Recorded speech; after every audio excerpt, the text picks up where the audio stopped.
இன்றைய முதல் வாசகம் இறைவாக்கினர் எரேமியா நூலிலிருந்து வாசகம். அதிகாரம் 7 வசனம் 23 முதல் 28 முடிய. ஆண்டவர் கூறுவது: நான் இஸ்ரேலுக்கு கொடுத்த கட்டளை இதுவே, என் குரலுக்கு செவி கொடுங்கள், அப்போது நான் உங்களுக்கு கடவுளாய் இருப்பேன், நீங்கள் எனக்கு மக்களாய் இருப்பீர்கள்.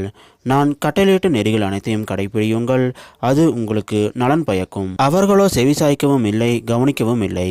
பிடிவாத குணமுடைய அவர்களின் தீய உள்ளத்தின் திட்டப்படி நடந்தார்கள்.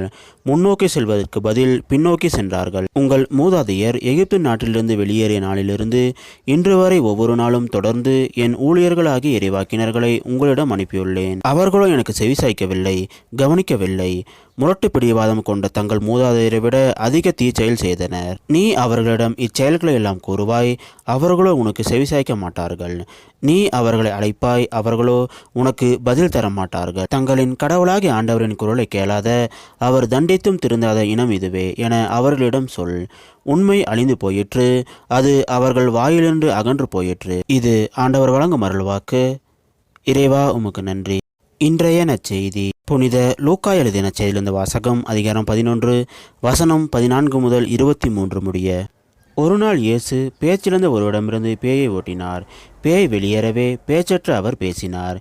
கூட்டத்தினர் வியந்து நின்றனர். அவர்களுள் சிலர், பேய்களின் தலைவனாகிய பெயல்செபூலை கொண்டே இவன் பேய்களை ஓட்டுகின்றான் என்றனர்.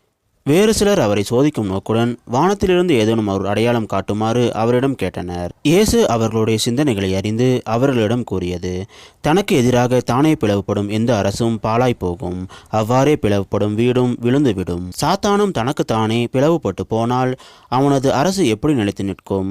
பெயல்செபூலை கொண்டு நான் பேய்களை ஓட்டுகிறேன் என்கிறீர்களே, நான் பெயல்செபூலை கொண்டு பேய்களை ஓட்டுகிறேன் என்றால் உங்களை சேர்ந்தவர்கள் யாரை கொண்டு பேயை ஓட்டுகிறார்கள்? ஆகவே அவர்களே உங்கள் கூற்று தவறு என்பதற்கு சாட்சிகள். நான் கடவுளின் ஆற்றலால் பேய்களை ஓட்டுகிறேன் என்றால் இறையாட்சி உங்களிடம் வந்துள்ளதல்லவா?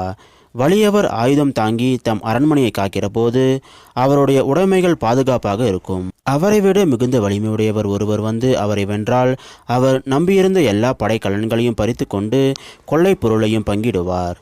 என்னோடு இராதவர் எனக்கு எதிராக இருக்கிறார், என்னோடு இணைந்து மக்களை கூட்டி சேர்க்காதவர் அவர்களை சிதற செய்கிறார். இது கிறிஸ்து வழங்கும் நற்செய்தி. கிறிஸ்துவே உமக்கு புகழ்.